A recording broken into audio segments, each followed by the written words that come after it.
Terre et Nekabamba. Et le changement de la Constitution, un choix crucial pour la jeunesse congolaise. On parle de changement de la Constitution, on parle de révision de la Constitution, on parle de garder cette Constitution. Mais la jeunesse, par rapport à cela, un choix crucial. On va prendre cet appel, fidèle amis téléspectateurs, avant de vous présenter mon invité d'aujourd'hui. Allô, bonjour. Allô. Oui, allô, bonjour papa. Oui. Nzema Mumboshi, benyi biso depuis commune. Na bengi na commune ya nini ya permanence. Ok, d'accord. Nzema Mumboshi, ngamona pona titre. Nzema Mumboshi ya Tonga. Ya Tonga, ya na DJ Samarino. D'accord. Merci. Nzema Mumboshi. Il y a DJ Samarino, attendez à autorité la Nabino. Alors, je disais, le changement de la Constitution, un choix crucial pour la jeunesse congolaise. Et sur ce plateau, fidèles amis téléspectateurs, déjà, un est là, on attend le deuxième. Mais on va commencer avec celui avec qui, souvent, très souvent même, on ne partage pas les mêmes avis. Il s'agit bien évidemment de mon frère Dieu Merci Moliki, à qui je dis encore bonjour Dieu Merci. Bonjour, cher Curtis. Papa. Parce qu'on a ébattu na yemoko thématique. Mais rappelons d'abord que Dieu merci Molly qui vous êtes, je peux dire, juriste de formation. Oui. Vous avez fait le droit aux études supérieures. Que comprenez-vous ou que pensez-vous de notre Constitution? Merci beaucoup pour la question. De prime abord, il est quand même important qu'on définisse la Constitution d'une manière générale avant de placer un mot sur notre Constitution. Oui. La Constitution, en des termes plus clairs, c'est un texte qui régit les oui et les non d'un peuple. C'est-à-dire un peuple qui s'unit, qui discute au sujet de plusieurs problématiques pour valider ou invalider, affirmer ou infirmer une valeur quelconque, un certain nombre de valeurs du point de vue moral. Et c'est ça la Constitution, ou tout simplement c'est une loi, comme on le dit d'ailleurs, c'est une loi fondamentale. Oui. C'est cette loi qui régit, comme je l'avais dit tantôt, l'accord, l'assentiment, les oui ou les non de tout un peuple. C'est-à-dire c'est un choix fait. Et dans son évolution, la Constitution prévoit,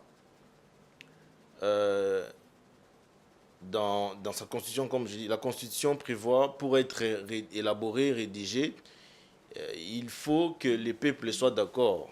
Okay. C'est-à-dire, vous comprenez, tout le temps qu'on parle de la Constitution, on fait référence au peuple. Et la Constitution appelle ces peuples-là souverains primaires. C'est-à-dire, les peuples doivent accepter un type de comportement, un modèle d'organisation qu'il veut au fil des années, ou qu'il peut aussi les modifier quand il veut. Quand ils veulent. Ou même changer, comme on dit, d'après les concepts. Parce que là, les débats, c'est intéressant, mais on s'est lancé aussi beaucoup plus dans des concepts. Dans des concepts, oui, oui. Ouais. Changement, révision okay. Modification. Modification. Donc maintenant, en ce qui concerne l'actuelle Constitution, moi, je n'ai pas fait le droit comme vous, mais apparemment, cette Constitution, elle était verrouillée bien avant. Et verrouillée, oui. Toute constitution, d'abord, doit être verrouillée. Pourquoi? Les verrous de la constitution ici s'attendent chez moi comme la protection de la constitution. Parce que lorsqu'on étudie, si nous sommes dans le cours de droit constitutionnel, le droit constitutionnel, évidemment, étudie l'origine des pouvoirs, l'exercice, c'est-à-dire comment on arrive au pouvoir, comment on doit procéder pour prendre le pouvoir, et comment l'exercer même, et même, pourquoi pas, comment les terminer, les finir. Donc c'est ça l'objet du droit constitutionnel. Alors, quand vous parlez des verrous, c'est que la Constitution est appelée à être protégée. Il y en a ça. Cet élément-là, il faut qu'on le prenne aussi en compte, la protection de la Constitution. Et la Constitution doit énumérer en elle-même quelques dispositions, une ou deux dispositions qui la verrouent en fait. Alors pourquoi on doit verrouiller? C'est parce qu'on doit faire la promotion, on doit protéger cette Constitution et faire la promotion des valeurs qui sont incluses dans cette Constitution-là. Ok. Merci beaucoup, cher Molly, qui déjà vient de poser les jalons. Alors, parlons jeunesse. Jeunes comme vous, ici sur ce plateau, on a eu à faire plusieurs débats, vous et moi et avec d'autres invités. Vous avez toujours votre idéologie, votre philosophie, où vous voyez les choses. Alors, une question lors de notre échange avant cette émission, la question, que pensez-vous? Moi, je vous rétorque la question de ces dispositions ou encore de cette proposition de changer la Constitution. Voilà, merci beaucoup. Selon votre philosophie que j'ai toujours trouvé assez incompréhensible pour l'instant. Merci beaucoup. J'essaierai de plus en plus, j'essaie d'être de plus en plus limpide parce que ce n'est pas facile. Oui. Vous savez, le travail que je suis en train de faire, sauf orgueil de ma part, c'est un travail d'un philosophe. Oui. Donc un philosophe, c'est celui qui pense et qui peut donner une nouvelle orientation par rapport à ce qui existait déjà. Parce que ce qui existait déjà, si j'estime que ce qui existe ne nous a amené nulle part, alors quoi de plus normal de penser et de donner d'autres voilà, orientations. une nouvelle orientation. Quoi que cela touche beaucoup la sensibilité de beaucoup de Congolais. Alors la Constitution, c'est la loi fondamentale d'un pays. La Constitution prévoit son mode d'élaboration, une élaboration qui est l'œuvre de celui qu'on appelle le pouvoir constituant originaire. Et très souvent là, on voit que c'est le peuple. Mais il y a une répartition, il y a une partition, c'est comme une note musicale. C'est comme ça que l'article 218 de notre Constitution, là, parle de la révision, des modifications, changements. C'est-à-dire qu'à l'origine, il doit y avoir quelqu'un qui doit en être initiateur. C'est tout comme pour qu'une constitution soit rédigée. C'est-à-dire là, nous sommes dans un stade où, par exemple, un État vient d'être créé. Alors, qu'est-ce qu'on fait? Est-ce qu'on doit continuer avec les anciennes allures où la loi n'était que prononcée? C'est-à-dire qu'on ne pouvait pas retrouver une loi dans un texte coulé dans un document. On a avancé, on a évolué. Il faut que ceux qui s'unissent aient la capacité ou bien soient capables de couler leurs attentes dans un document. Et ce qui doit faire ce travail, ça c'est le pouvoir constitutionnel originaire. C'est-à-dire que c'est un pouvoir dévolu à une assemblée qu'on appelle le pouvoir constituant originaire. C'est-à-dire que c'est le peuple qui décide de transférer cette portion de pouvoir à une commission qui va élaborer la Constitution, mais en des termes propres à eux. Et maintenant, pour la révision, je crois que c'est la même chose, c'est le cas de l'article 218, et qui doit être initiateur de la modification, du changement, ou bien de la révision constitutionnelle, c'est le peuple. Alors, ces peuples-là, on l'a stratifié. C'est comme ça que l'article 218 parle de l'initiative du président de la République, ou soit les parlements réunis en congrès. Il y a aussi l'élément clé ici, on dit le peuple, 100 millions, une fraction de 100 000 signatures, une pétition de ce genre. Donc, c'est pour dire que pour changer, réviser ou modifier une constitution, il faut que les souverains primaires soient d'accord. Mais attention, il y a lieu d'indiquer qu'il y a certaines questions des révisions, des modifications qui ne nécessitent pas tout, obligatoirement les oui ou l'assentiment du peuple. Du peuple. C'est-à-dire que le Parlement peut se réunir pour une question Ok. et décider en lieu et en place du peuple, parce que c'est lui le représentant. Je m'en vais pour illustrer l'exemple de la modification de notre constitution en 2011. Ouais. On n'est pas allé dans un référendum. C'est le Parlement qui a décidé sur certaines questions, pour que la Constitution soit modifiée. On a modifié quelques articles de la Constitution, notamment l'article 149. Il y a eu beaucoup des dispositions qui ont été touchées. Donc c'est dans cet élan-là que les choses doivent être faites.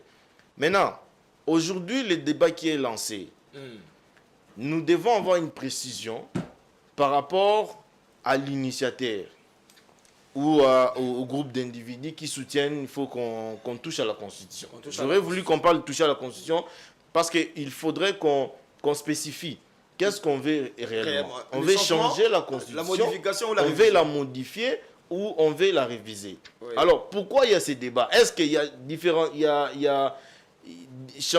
Lorsqu'on parle du changement, est-ce que le changement est-il différent de la révision? Est-ce que le changement est différent le changement, de la modification, vice-versa? Quand on parle de changement, cher Moliki, je pense que là déjà la question elle est claire. Peut-être que la révision et la modification peut-être sembler être idem, mais le changement, là déjà nous voyons la question d'avoir une nouvelle constitution avec des nouveaux articles, si je peux le dire comme ça. Bon, est-ce que cela est inscrit, est coulé dans notre constitution?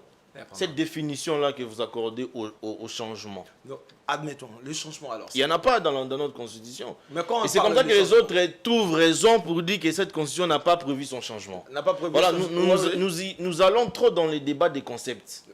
Alors. Et c'est une pure distraction. Lorsqu'on modifie une constitution, évidemment, on la change. On a changé cette constitution. Lorsqu'on la révise alors. Changer, c'est quoi? Est-ce que changer, c'est forcément déplacer quelque chose, l'emporter, l'amener ailleurs, ou c'est juste troubler l'ordre aussi? C'est un changement. C'est un changement. Justement. Donc ce changement aussi peut créer un désordre. Oui, quand vous dites créer un désordre, ça veut dire quoi? En fait, j'étais pas sûr. Bon, troubler l'ordre, ça veut dire... Troubler l'ordre des choses. Oui, peu importe. Oui. Mais c'est aussi modifié. Lorsque vous troublez l'ordre, qu'est-ce que vous avez? Vous avez modifié, non? Oui. Imaginez en classe... on a des objets, par exemple, énumérés 1, 2, 3, 4, 5, 6, jusqu'à 10. Oui. On a énuméré de manière graduelle, non? 1, 2, 3, 4, 5, jusqu'à 10. Et si on dit... et puis on sort, on place ça dans une salle, mais que toi, tu viens après, tu changes, tu touches à ça, à cette disposition-là, telle qu'on a énumérée de manière graduelle. Et moi, du coup, j'entre dans la salle et je trouve que la disposition a été touchée. J'ai dit quoi? Modifier. Pourquoi pas changer? Parce que ça a été énuméré de manière graduelle. Mais lorsque vous perturbez l'ordre, je dis non, on a touché à cette histoire. Évidemment, on a touché. Ou on a modifié. Ou alors, si on doit passer dans votre logique, admettons que non, vous, de manière graduelle, on s'était limité à 10. Admettons qu'aujourd'hui, vous venez, vous trouvez que non, il y a 10 ou 15 éléments de plus. Là, on parle maintenant de changer. Parce que oui, on a plus ajouter les nombres, perturber, c'est changer. Parce qu'on a changé les nombres. C'était 10, il y a eu une augmentation, ça fait 15. On a changé, on a modifié. Donc selon votre logique, on reste vraiment seulement dans un problème d'après ma compréhension, les débats sur les concepts, c'est un débat, à mon humble avis, c'est un débat qui va retarder l'essentiel même de la question. Okay. Vous comprenez? Ça veut dire que pour moi, les changements, c'est aussi la modification. Les changements, c'est aussi la révision. Parce que, imaginez, il y a plusieurs textes qui ont été touchés dans notre pays. Il n'y a pas que la Constitution. Il y a beaucoup de textes, des lois ordinaires qui ont été touchés, qui ont été révisés. Et c'est ainsi que un texte qui est touché, vous remarquerez très souvent, on a dit tel que modifié, tel que révisé. Mais on a changé cette disposition-là. Mais comment est-ce qu'on dit changer, modifier ou réviser? Ça veut dire que pour que quelque chose soit révisé, il faut que ça existe déjà. Donc nous avons déjà une constitution qui existe. Alors, toute modification qu'on veut apporter à cette constitution, ça veut dire qu'on révise. Réviser, ça vient du verbe revoir, dans des termes plus clairs. D'abord, réviser, ça vient du verbe revoir. Quand je revois quelque chose, ça veut dire que cette chose-là, ça existait déjà, mais que je veux les revoir. Je les revois maintenant pourquoi? C'est l'essentiel du débat. Pourquoi je vais revoir ces textes? C'est-à-dire, il y a d'abord une existence, un texte qui existait déjà, mais je les revois. Quand je les revois, c'est pour que je la modifie. C'est-à-dire que c'est pour que je change. Par exemple, je revois une disposition, un article. On peut revoir ces textes-là pour modifier même les textes, la formulation.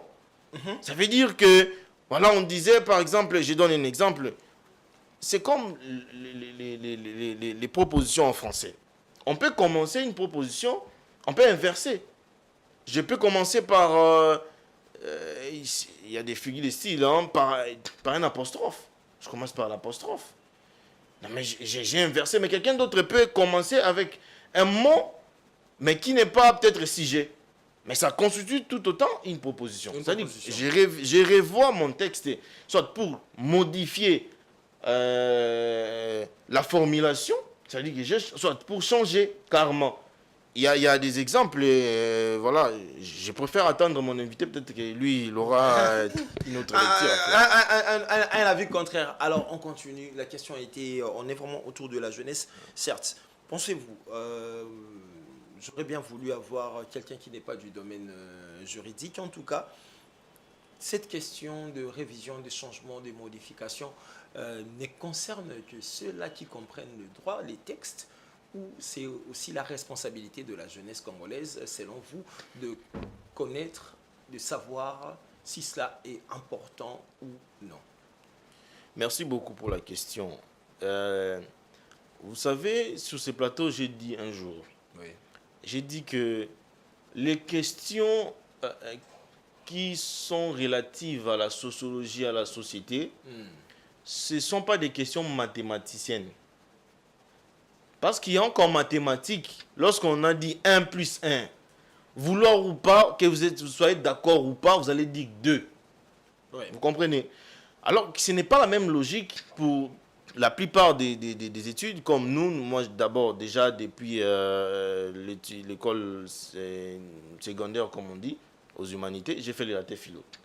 Donc dans cette filière, on ne réfléchit pas comme les gens de la mathématique. Et c'est même les débats polémiques aujourd'hui, même depuis longtemps, entre ceux qui font la maths physique et ceux qui font la littéraire. Ceux qui font la maths physique se vantent tout le temps d'être pragmatiques. Alors que nous, ce sont des sujets de réflexion. Ce sont des sujets à oui ou à non. Vous comprenez? Et ce sont des sujets qui évoquent évidemment qu'il y a plusieurs opinions. Pensez-vous que non, par rapport à moi, vous êtes plus sur des questions de fond et ils sont sur des questions de forme alors? Non, les gens qui ont fait les maths physiques, les mathématiques, ça, là, et ils pensent être trop pragmatiques dans tout. C'est comme ça que lorsque vous avez un débat sociologique, vous comprenez quand j'ai dit sociologique avec quelqu'un qui a fait la maths physique, lui, il est tout le temps casé là. Donc, il pense qu'on doit réfléchir comme si on était en mathématiques. C'est-à-dire que comme en mathématiques, on produit des formules. Par exemple, en physique, on sait que, par exemple, il y a un chapitre qu'on a étudié en physique. J'ai quand même appris la physique aussi. Les mouvements rectilignes uniformément accélérés ou décélérés. Dans ces deux aspects, il y a des formules. C'est-à-dire que dans il y a la formule, par exemple, de la vitesse, qu'on trouve, par exemple, vitesse égale, je ne sais pas, temps plus fois, je ne sais pas, je ne me rappelle plus. Mais dans les mouvements rectilignes uniformément décélérés, la formule change. C'est-à-dire la vitesse a une autre formule. Vous comprenez? Et les mathématiciens sont casés tout le temps dans ça. Lorsqu'on réfléchit en sociologie, et ils pensent qu'on doit amener les mêmes raisonnements. Alors qu'ils se trompent. Là, je l'ai dit sur votre plateau, que quelqu'un qui a fait la maths physique vient de me contredire sur ce que j'ai dit. Et c'est comme ça que ça ramène, dans un débat, ça devient plus difficile parce que chacun veut tirer les droits de son côté. Alors, moi, tout autant que... Parce que je suis comme eux aussi, je suis congolais, je suis un humain. Je pense que à mon humble avis, aujourd'hui, ce n'est pas opportun qu'on modifie, peu importe les concepts qu'on va utiliser, qu'on modifie, qu'on change, qu'on révise.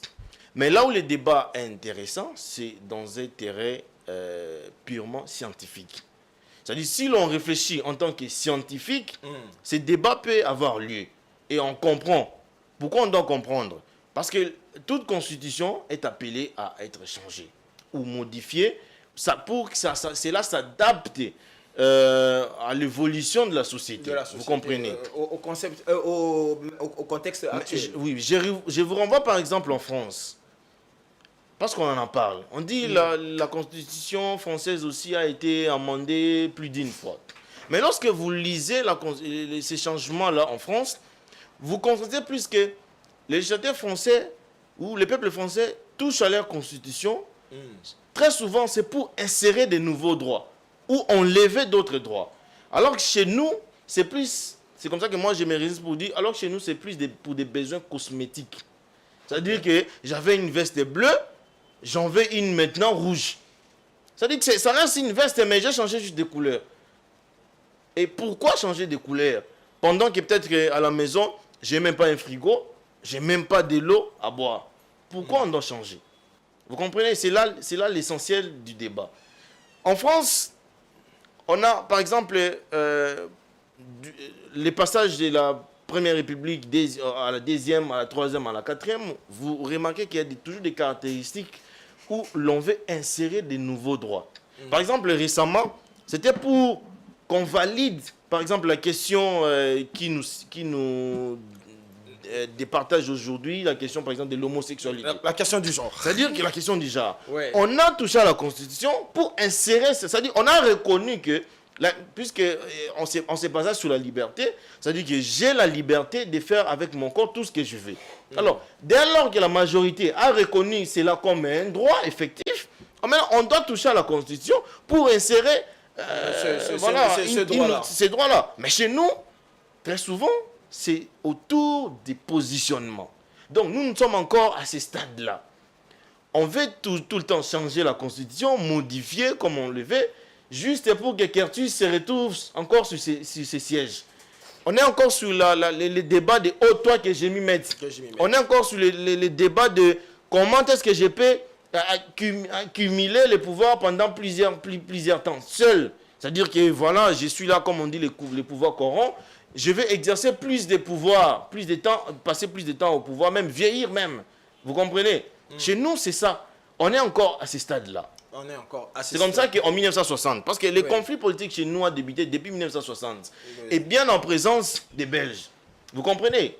Et c'est très honteux, je dois le dire. Parce que c'était avant le départ des colons que les conflits politiques ont commencé entre Kasavubu et Lumumba. On était dans quel régime? Si vous interrogez l'histoire, nous étions dans un régime parlementaire. Et c'est comme ça que ça a créé les conflits. Un conflit qui a tout son fondement. Pourquoi? Parce que le président Kasavubu va limoger, va destituer le Premier ministre. Vous comprenez? Le Premier ministre Lumumba. Et en vertu de l'article 22 de cette constitution-là de 1960. Et Lumumba aussi va prétendre... lui aussi faire partie, le président de la République, en vertu de l'article 43. Vous comprenez? Parce qu'il n'avait pas bien saisi le contenu de cette disposition-là. Lui aussi, parce que on était dans un régime parlementaire, en fait, c'est comme ça qu'il a procédé ainsi. D'où les conflits a commencé, depuis 1960, des conflits politiques. Et vous comprenez que c'est des conflits de positionnement. On en vient en 64, la constitution de Lulabour. La constitution du 1er août 1964, c'est les mêmes discussions. C'est-à-dire qu'on débat, on s'est dit, mais on a été dans un régime parlementaire. C'est là un déphasage, c'est ça qu'on a estimé. C'est là un déphasage du président de la République, d'où nous devons créer le président de la République. C'est-à-dire quoi? On a toujours des intentions de l'impérialisme dans nos têtes. C'est-à-dire on pense toujours être dictateur. C'est comme ça qu'en 64, on en vient avec un nouveau régime, le régime présidentiel. Pourquoi? Parce qu'on doit encenser la personne du président de la République. On a pensé que dans un régime parlementaire, le président a moins de pouvoir. que dans un régime présidentiel. Vous comprenez?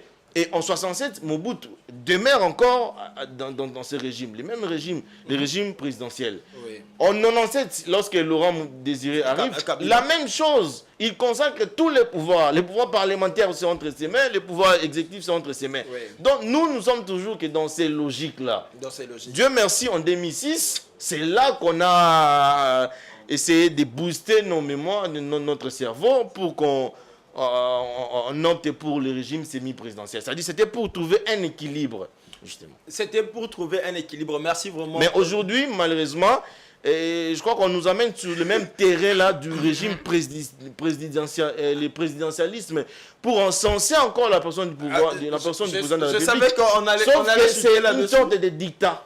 On allait chuter là-dessus, fidèle ami téléspectateur. Je vous rappelle que Dieu merci Moliki, il aime toujours bien enflammer le plateau. Moi j'aime vraiment ça. C'est quelqu'un qui est clair, surtout lucide dans ses propos et dans ses pensées. Une chose que j'ai toujours appréciée. Alors pour que le pape du fiole puisse se mettre, fidèle ami téléspectateur, je vous laisse juste cette petite publicité pour permettre à mon invité de se joindre à moi. Et puis on revient aussi pour... je pense peut-être encore faire évoluer les débats. On passe à la publicité pour que le pape du fiole puisse se mettre. Compagnie aérienne disposant de plus de 25 ans d'expérience dans le secteur des transports aériens, Gomer vous offre des services de qualité défiant toute concurrence pour les transports de vos marchandises et autres. Gomer est presque dans toutes les villes de la République démocratique du Congo. Gomer, c'est plus de 10 destinations à travers le Congo profond. Kinshasa, Lubumbashi, Goma, Kisangani, Mbujimai, Kananga, Mbandaka, Gemena, Guadolité, Kindu et très bientôt chez vous. Se métamorphose à un rythme sans précédent, fruit de la bonne gestion de la redevance minière par le roi des Bayéké, Sa Majesté Munongogo de Framouina Bantou Junior, qui fête ses 26 ans de règne. Lisez et faites lire Géopolis Magazine, disponible au siège de la revue et dans vos kiosques habituels. De retour sur ce plateau, fidèle amis téléspectateurs. Alors, le maître Flynn, le pape du fiole à Zanga Combo ou pas. Alors, maître Flynn, qui est maintenant sur ce plateau à qui je dis encore bonjour, cher frère. Bonjour, présentateur Curtis. Ah, embouteillage Kaya Congo. Toujours, ça ne manque pas. Ça ne manque pas. La Oui. raison pour laquelle il faudrait peut-être revoir notre constitution. Peut-être bien à cause de l'embouteillage. Hier, ici, le boulevard du 30 juin, c'était quasi inaccessible et on ne pouvait même pas en sortir. Très inondé. Donc c'était inondé. Des gens ont fait des heures, et des heures. On pouvait aussi voir directement une manifestation là. Certains manifestaient aussi leur désarroi et puis comme non, tout le monde, tu as changé la constitution, on va quitter. Alors, cher Flynn, on parle aujourd'hui sur ce plateau le changement de la constitution, un choix crucial pour la jeunesse congolaise. Étant que jeune, ressortissant de l'université de Kinshasa, la colline inspirée, cette question de changement de constitution, étant que jeune congolais, ayant des visions, pensez-vous vraiment que maintenant, en 2024, a lieu d'être? Cette question en 2024, le président bientôt là va faire une année depuis les élections. Depuis les élections, ça va faire une année pour son second mandat. Alors, une année pour son second mandat. Est-ce que pouvons-nous évoquer, vous étant que jeune, penseur aussi, on peut parler de cette question en plein 2024? Bon, déjà, personnellement, à la base, moi, je suis... apolitique. Mais bon, étant jeune et penseur, je ne peux que mettre mon avis là-dessus. Alors, moi, à ce sujet, j'ai quand même deux questions. Deux questions. La première, c'est que pourquoi il faut changer la Constitution? Et ceux-là qui disent qu'il ne faut pas, pourquoi il ne faut pas?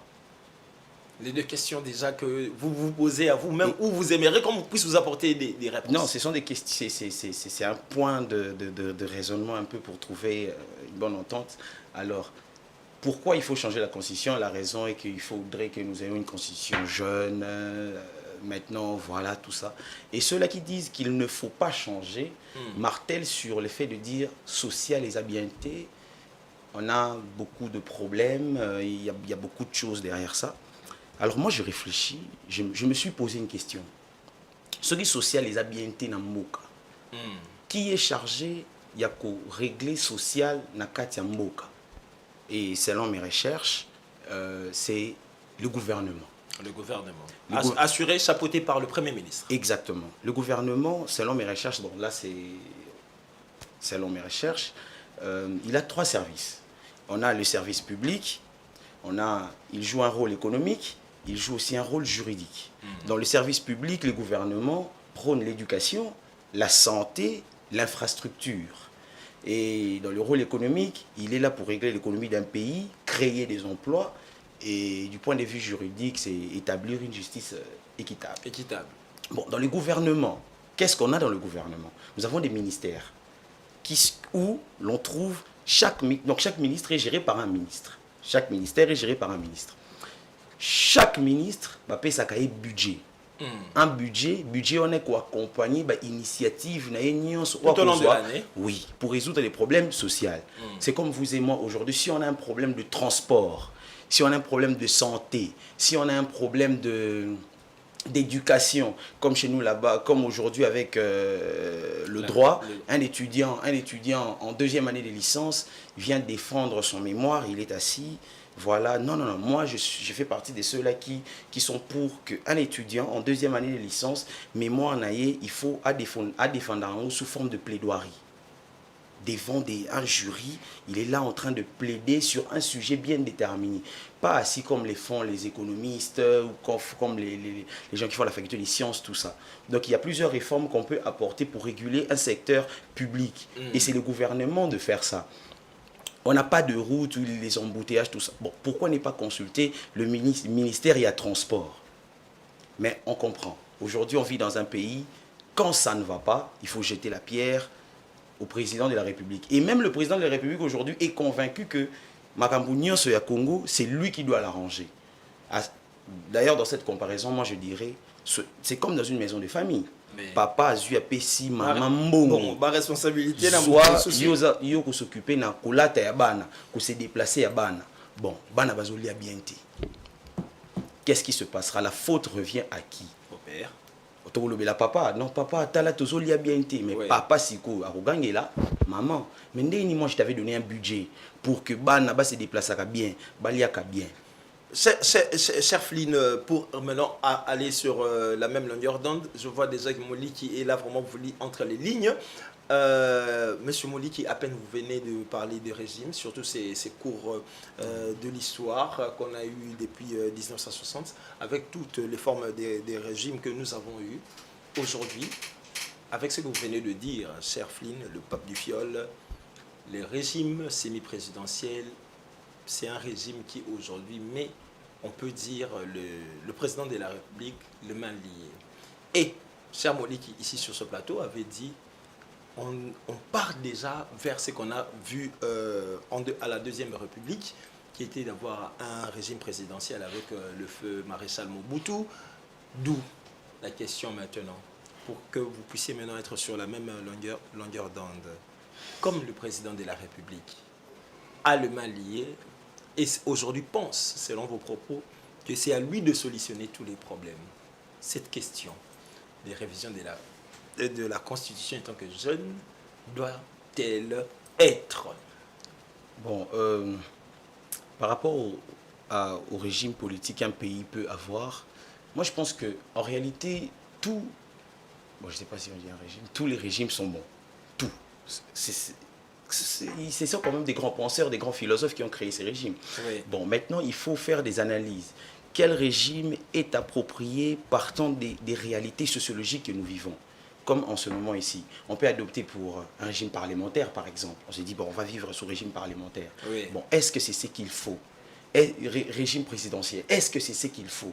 Maintenant, en se posant ces questions, on va réussir à trouver, bon, comment fonctionne un régime parlementaire, bon, toutes ces formes de régime. Oui, toutes ces formes de régime. Et c'est à partir de là, maintenant, qu'on saura se fixer. Non, ça, ce n'est pas bon. Ça, c'est mauvais. Ça, c'est bien. Mais moi, personnellement, bon, dans le pays. Tous les régimes sont bons. Ouais, moi je pense que tous les régimes sont bons. Le problème, ça n'a jamais été les institutions depuis toujours. Les problèmes a toujours été l'homme congolais. La question d'homme congolais, cher Moliki, il sourit, il sait de quoi on parle souvent. Alors, cher Moliki, tous les régimes sont bons, vrai ou faux, selon les contextes du pays? Oui, oui. Scientifiquement, tous les régimes sont bons, tels qu'on a appris en droit. Oui. Tous les régimes sont bons. Là, j'ose croire qu'on est sur la même ligne quand on parle des régimes, régime démocratique ici. On fait allusion au régime démocratique. Et dans le régime démocratique, on a plusieurs types de régimes. Parlementaire, semi-parlementaire, présidentiel, semi-présidentiel. On peut même en créer un régime hybride. Tous les régimes sont bons, mais les problèmes, c'est l'homme. C'est l'homme. Et pour le contexte du Congo, c'est un problème d'homme congolais. On a toujours rappelé ça ici sur votre plateau. C'est un problème d'homme. Et cet homme congolais et à donc, qui vous accordez très peu de crédit. Oui. Et voici que nous arrivons à ce genre de sujet. Je crois que ça commence petit à petit à réconforter encore ma philosophie. J'ai peint un tableau ici des situations politiques, des conflits au Congo. C'est depuis 1960 en présence des Belges, avant que les Belges ne partent. Et c'était très honteux pour l'homme congolais. Oui. C'est très honteux. Donc, sur ces tableaux peints, vous constatez tout de suite que nous sommes encore à la lettre A de l'histoire politique. Et si nous y sommes encore, c'est parce que nous avons cette volonté-là d'y rester. Nous ne voulons pas évoluer. Vous comprenez? Pourquoi je dis nous ne voulons pas évoluer? Si vous lisez l'histoire du monde, vous allez comprendre qu'au départ, au commencement de toute chose, l'homme est caractérisé par une sorte de brutalité qui le conduit à être conflictuel, qui le conduit à avoir de l'inconfiance envers son semblable. Mais cela s'est traduit ou cela a trouvé solution à partir de ces conflits-là, en effet, pour restaurer la confiance. Ça veut dire que l'homme a été brutal, d'où la caractéristique d'un dictateur. On a connu des empereurs. Déjà, c'est même le mot aujourd'hui, hein, les vocables dit j'ai de l'impérium. C'est-à-dire c'est celui qui a le pouvoir, c'est lui qui consacre tout sur lui. On a connu les empereurs, on a connu les rois, on a connu les dictateurs. Vous comprenez? Et aussi longtemps que le monde a évolué, on a abandonné d'autres pratiques. Ces pratiques-là, comme la dictature. C'est comme ça qu'on va embrasser les systèmes, les régimes démocratiques. Et ces régimes démocratiques posent ses principes à lui. Il veut qu'il y ait la présence, par exemple, des élections. Là, je vois les piliers de la démocratie. On a des élections, on a la souveraineté, on a l'égalité, on a la liberté. Vous comprenez? Oui. Et au-delà, par exemple, des élections, les piliers élections, cette élection doit être organisée par l'ensemble de la population, mais dans laquelle population, il doit y avoir un transfert de pouvoir. Comme tous ne pouvons pas gérer, nous devons choisir une minorité pour nous représenter. Et on va charger à cette minorité-là ce que nous voulons. Vous comprenez? Il n'est pas mal aisé qu'au débat, à l'origine de toute chose, qu'on commence par une discussion de positionnement. Pour savoir la responsabilité va incomber à qui, pour savoir qui doit faire quoi. Vous comprenez? C'est ainsi qu'on doit faire un choix sur un régime. Mais au demeurant, on doit maintenant appliquer les dispositions qui sont dans cette constitution-là. Vous comprenez? C'est comme ça que j'avais dit, si vous lisez, faites une lecture politico-constitutionnelle de notre pays, vous comprenez que nous sommes tout le temps dans un débat de positionnement. Vous comprenez? Ouais. Dieu merci, il veut toujours avoir les monopoles des paroles, par exemple. Dieu merci, il veut toujours être celui qui est devant tout le monde. Et il ne veut pas céder sa place à quelqu'un d'autre. Il veut qu'il reste, qu'il demeure. Okay. On voudrait bien attendre cela. Si Dieu merci, en état devant, il fait des choses bien. Mais Dieu merci est tout le temps devant, pendant qu'il ne fout rien. Et je vais toujours rester. Et c'est ça qui choque aujourd'hui. l'esprit congolais. L'esprit congolais. C'est comme ça qu'un camp n'est pas d'accord pour qu'on change la constitution, parce que c'est comme ça qu'il évoque les cas sociaux. On dit, mais pourquoi vous voulez changer la constitution pendant qu'il y a un problème d'embouteillage, pendant que la ville de Kinshasa, c'est un délitement complet, total. Kinshasa ne répond même pas à un critère d'une ville. Vous comprenez? Oui.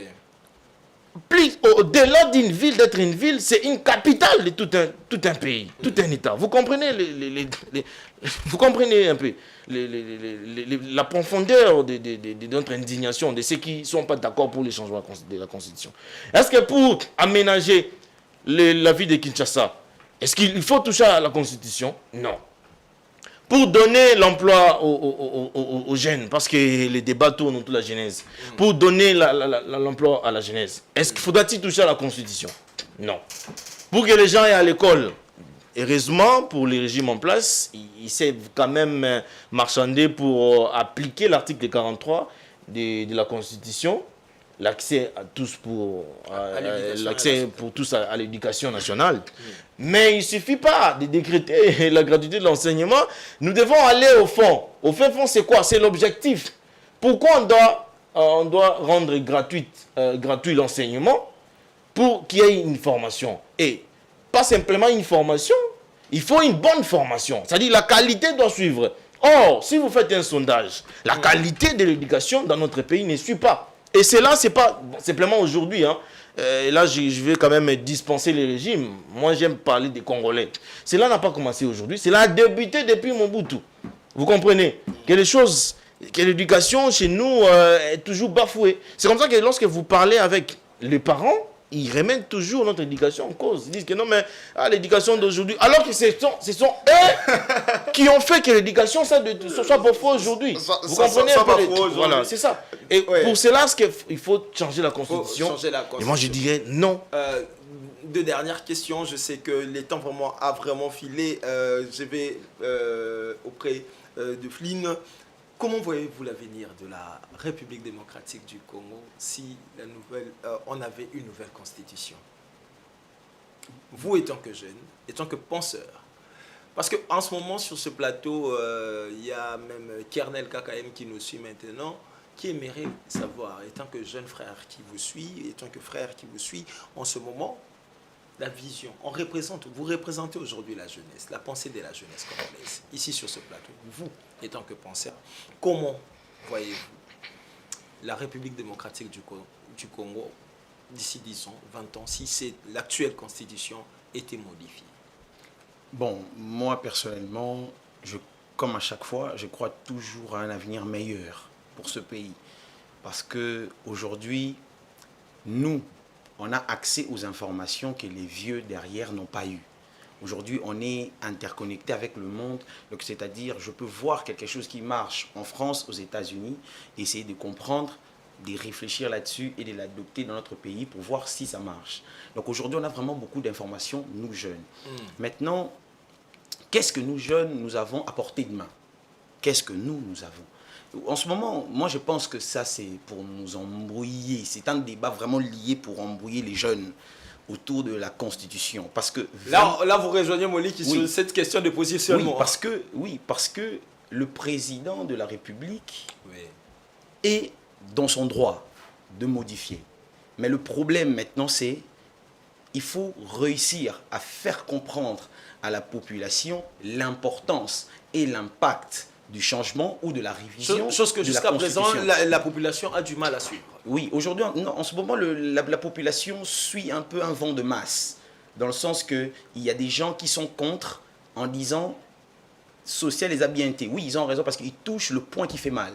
Et tout le monde est derrière. Oui, social les a bien été, il ne faut pas qu'on change la Constitution. Mais il faudrait qu'il y ait maintenant vraiment des intellectuels pour expliquer maintenant à la population que le social, au fait, le président de la République n'est pas censé réguler le social d'un pays. Non, il y a tout un gouvernement. Je ne sais pas si on a 66 ministères, je ne sais pas si on en a combien. Il y a ministère à plan Ezali, ministère il y a énergie Ezali, ministère il y a transport Ezali. Donc aujourd'hui, j'ai vu qu'on s'adresse à la nation en ce moment. J'aimerais dire un truc, quelque chose. Si quelque chose ne fonctionne pas très bien, là où nous vivons, par exemple, Nzele Baby, on a besoin d'emploi. Il faut comprendre que l'État, c'est vous et moi. Et du coup, nous avons pour travail de nous réunir et d'aller voir l'autorité administrative compétente, comme par exemple Nzele Boukani. Ce qui fait que Nzele Boukani, ce n'est pas Fachi qui va gérer la route. C'est le ministre des Infrastructures. Nous allons le voir avec un bon business plan que voilà, Nzela et Baby, nous avons contacté ceci, cela, et on va arranger la route. Et ces choses-là, on se dit, tellement qu'il y a des gens qui se disent seulement que non, mais parce que en RDC, vous savez la blague de Saï sur, il a raconté le jour Fachi est devenu président de la République, bon, pas Fachi, le président Félix-Antoine Tshisekedi est devenu président de la République, il a dit, à l'époque, même ceux qui Cristiano Ronaldo a raté but, quelqu'un s'exclame en disant, mais Kabila doit partir. Donc depuis toujours, on vit, on vit un peu cette philosophie de se dire que tout, je dois bien manger, je dois bien me vêtir, je dois être tellement à l'aise, c'est le président de la République qui peut me gérer ça. Et le président de la République, à travers comité naïe, il fallait faire comprendre à la population que non, en réalité, nous sommes là pour vous. Il y a plusieurs projets, parce que je vous assure qu'il y a de l'argent. Dans le ministère, mais tellement qu'on ne sait pas quoi en faire. Personne ne vient frapper à la porte. Pour le ministre Arokitate, dans chaque quartier, jeune, viens. Mais vu que jeune n'est pas Koyate, c'est pour ça qu'on a élu des députés. Un député, pour qu'il y ait une assemblée nationale, dire que, au fait, au nom, il y a des jeunes, au nom, il y a population, il y a qui s'inso. Voilà, nous avons remarqué, il n'y a pas d'emploi, il n'y a pas ceci, il n'y a pas d'école. Alors, on va saisir l'autorité compétente, EPST, ESU, et ministre de l'économie, portefeuille, et nous travaillons ensemble. Alors moi, je pense qu'en réalité, lorsqu'un pays ne va pas bien, la pierre, on doit la lancer au Premier ministre. La pierre, on doit la lancer au Premier ministre Adi Flynn, le pape du fiol, d'où soit, cher Moliki, soit alors on revient vers le régime présidentiel, soit alors on essaye maintenant de tourner le regard vers le ministre de la Justice afin d'essayer d'éduquer toutes ces personnes qui touchent surtout au trésor public, parce que dans ce pays, rien que cette année, on a connu plusieurs cas de détournement. Alors, on peut responsabiliser le Premier ministre en ce moment, mais elle dirige des ministres, et il y a des cabinets qui en ce moment bouffent de l'argent, peut-être qui ne foutent rien, comme l'a dit Flynn ici sur ce plateau. Alors, on a deux choix. Soit le régime présidentiel, et voyons ce que le président de la République va faire si on touchait à la Constitution, ou alors que la justice vraiment puisse taper du poing sur la table afin d'essayer de sortir l'homme congolais de ses carquois. Je ne sais pas, cher Curtis, si les gouvernements vous a donné déjà de l'argent pour venir entériner leurs propositions. Ouais, vous voulez parler de manière cajolante. Voilà, non. Bon, vous savez, nous sommes en démocratie. Nous sommes en démocratie. Tout à fait. Même si moi je m'oppose et que la majorité accepte, c'est ça ce qui va se faire. Oui. Mais la logique est là. Ma logique ne supporte pas qu'on modifie, qu'on change, qu'on touche tout simplement, de manière résumée, qu'on touche à la Constitution. Il n'y a pas une nécessité, il n'y a aucune raison qui soit potable, il n'y a aucune raison qui soit valable à ces jours pour qu'on modifie la Constitution. Du mieux, qu'ils nous disent tout simplement qu'ils sont encore là pour un débat des positionnements, pour un débat de conserver les pouvoirs. Vous comprenez? Mais s'ils disent que cette Constitution nous fait défaut, cette Constitution ne permet pas que le gouvernement exécute son plat programme, ça c'est du mensonge. C'est vraiment du mensonge, pur et simple, du mensonge. Et si vous voulez par exemple le régime présidentiel, comme vous le dites. Non, c'est pas ce que je veux. Non. Ce sont vos propos. Non, vous êtes en quelque sorte porte-parole Non, pas du tout. des initiateurs. Non, ce sont vos propos en nous disant que Flynn ici sur ce plateau avait bien dit que tout le monde jette la pierre au président de la République. Oui, pourquoi? Alors, c'est ça la question. Ça, c'est Soit un fait alors, sociologiquement. c'est le gouvernement qui ne travaille pas, soit alors qu'on responsabilise le président de la République. Sociologiquement, Oui. ce n'est pas un péché qu'on jette la pierre sous la personne du président de la République. Car il est le garant de la nation. C'est lui le garant de la nation. Oui. C'est lui qui représente même notre État dans des concerts internationaux. Vous comprenez? Oui. Et que ceux qui supportent pas qu'on jette la pierre sur le président de la République souffrent tout simplement. Parce que c'est lui les papas. Et il est là, il est le garant de la nation. Oui. Donc, mais dans une logique juridique, comme disait mon frère, et étant donné que nous sommes dans un régime semi-présidentiel, où l'exécutant du programme du président de la République, c'est le Premier ministre. Donc, dans un plan juridique, c'est au Premier ministre que nous devons nous tourner. Oui, nous tourner. Vous comprenez? Oui. Mais ici, nous faisons une logique sociologique. C'est comme ça que tout le temps, c'est le président de la République qui est cité. Oui. Pourquoi? Ça a aussi un sens. Si le président de la République remarque que les indicateurs ne sont pas positifs, en réalité, qu'est-ce qu'il devrait faire? Il devrait faire partie de tous les gouvernements, parce qu'il en a les droits de dissoudre même le Parlement, il en a les droits de faire partie de son gouvernement. Parce que dans la chambre, l'antichambre de l'exécutif, c'est lui le chef en même temps. Le Premier ministre n'est que le chef du gouvernement. Mais dans l'antichambre du pouvoir exécutif, c'est lui le chef en même temps. C'est lui le chef. Lorsque le Premier ministre n'agit pas en son nom, soit n'arrive pas à exécuter son plan, il doit faire partie du Premier ministre. Mais tout en recourant, parce que les droits à horreur, les droits tiennent à la procédure. Tout en respectant la procédure qui est couchée, qui est établie dans la Constitution. Vous comprenez? Tout à fait. De manière sociologique, c'est le président de la République. Et les arguments avancés aujourd'hui ne sont pas potables, tout simplement. Pourquoi? On parlait du régime présidentiel. C'est là que je voulais vraiment mettre mes deux pieds. On parle du régime présidentiel. De la fin, parce oui, que on parle du régime présidentiel. Le régime présidentiel ne cadre plus avec nos mentalités.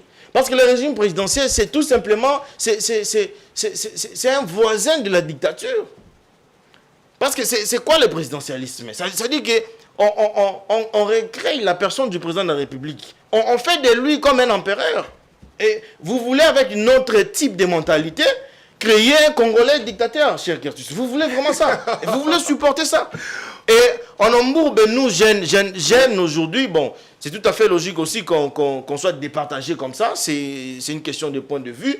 Et ces jeunes-là qui sont embourbés par la démagogie politique, ils soutiennent qu'on passe du régime semi-présidentiel au régime présidentiel. C'est du n'importe quoi. Permettez-moi ces vocabulaires. C'est vraiment du n'importe quoi. Vous voulez créer...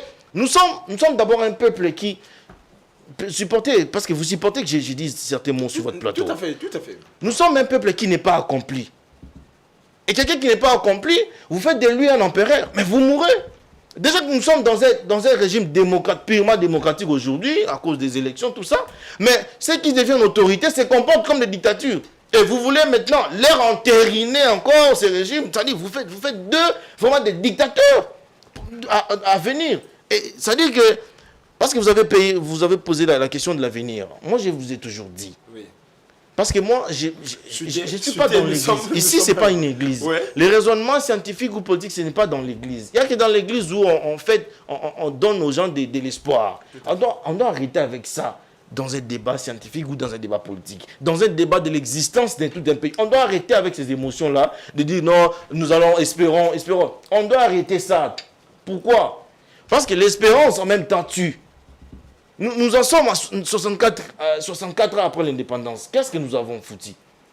C'est pour ça que j'aime faire la comparaison entre l'époque coloniale, permettez-moi encore une fois de plus, entre l'époque coloniale et l'époque post-coloniale.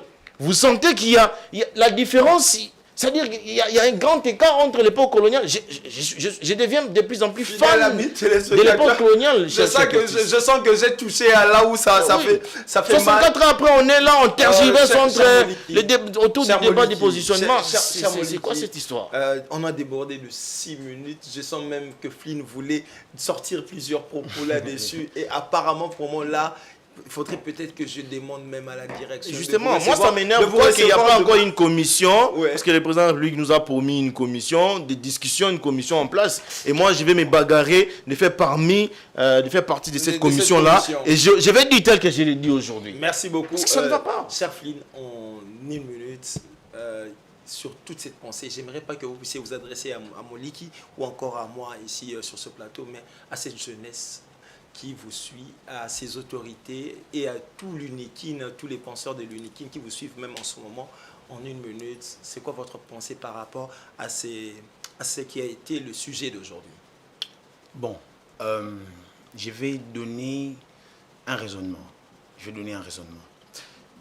Ça, c'est lors d'une conversation avec des amis. Il y a une phrase qu'on m'a dit, « Soki obongi, Congo pe ebongi ». Fais attention parce que Congo et Kobonga yo obongite. Et j'ajoute à ça, Congo Kobonga nango, ça veut dire quoi? Kobonga ya Congo, si nous réfléchissons Congo en tant que pays, ils ont un hôpital à Minene, aéroport à bien, site touristique à bien. Mais la population se posera la question, tout il y a aéroporté, tout il y a ponté, maintenant tout il y a, ils ont. Alors moi je vous dis, sensibilisez-vous, adressez-vous chez l'autorité compétente pour pouvoir bien manger, pour pouvoir bien vous déplacer correctement. Les transports en commun, c'est invivable.